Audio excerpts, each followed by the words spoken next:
श्री सद्गुरू ब्रह्मचैतन्य गोंदवलेकर महाराज यांचे 29 डिसेंबरचे प्रवचन.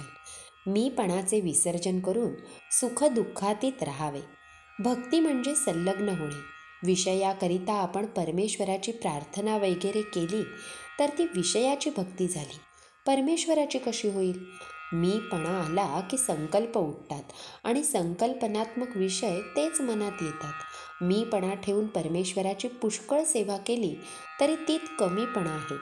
प्रपंचाचा त्याग करून बैरागी होऊन मठ बांधला, पण मठाच्या बंधनात पडला. देवाला दागिने घातले का?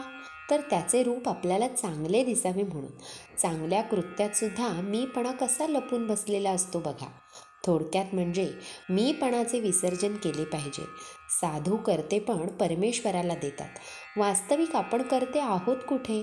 आपण करते म्हटले, परंतु मग आपल्या इच्छेप्रमाणे गोष्टी घडतात कुठे? पण नसलेले करते पण आपल्याकडे ओढून घेऊन माणूस सुखी किंवा दुःखी होतो. ज्याच्याकडे करते पण आहे त्याला ते देऊन आपण सुखदुःखातीत राहावे. हे सर्व ईश्वराचे आहे. हेच सार वेद श्रुती सांगतात. हे सर्व रामाचे असून तोच सर्वांचा कर्ता आहे असे संत सांगतात. दोघांचेही सांगणे एकच. अशी भावना ठेवल्यावर सुखदुःख भोगावे लागणार नाही. मी करता नसून राम करता ही भावना वाढविणे हीच खरी उपासना. मी काही नाही, कोणीतरी बाहुली आहे असे समजावे. एक भगवंत तेवढा माझा असे म्हणावे. संताजवळ राहिल्याने आसक्ती जरी पुरती सुटली नाही तरी नकळत कमी होत असते. म्हणून आपण नेहमी सत्समागमात राहावे. संगत आणि अभ्यास यांचा आपल्या मनावर फार परिणाम होतो. आपण हातात काठी घेतली तर उगीच कुणाला मारावेसे वाटेल. ही झाली काठीची संगत. आपण हातात माळ घेतली तर तिने जपच करू. माळेने आपण काही कुणाला मारणार नाही. आपल्या पोशाखात, वागण्यात, बोलण्यात सर्व ठिकाणी संगत आपल्यावर परिणाम करते. म्हणून संतांचा सहवास नेहमी ठेवावा.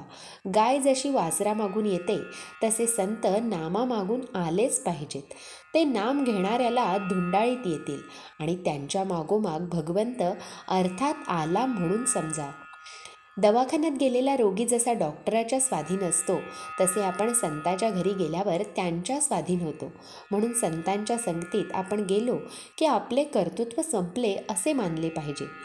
सत्संगतीने साधकाची वाढ होते.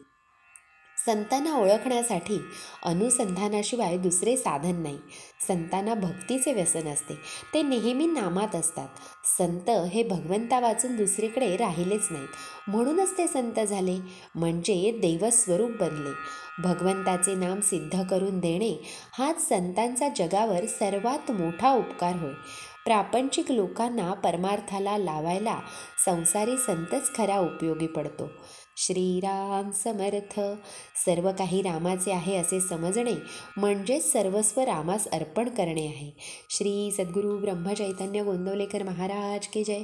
जय जय रघुवीर समर्थ.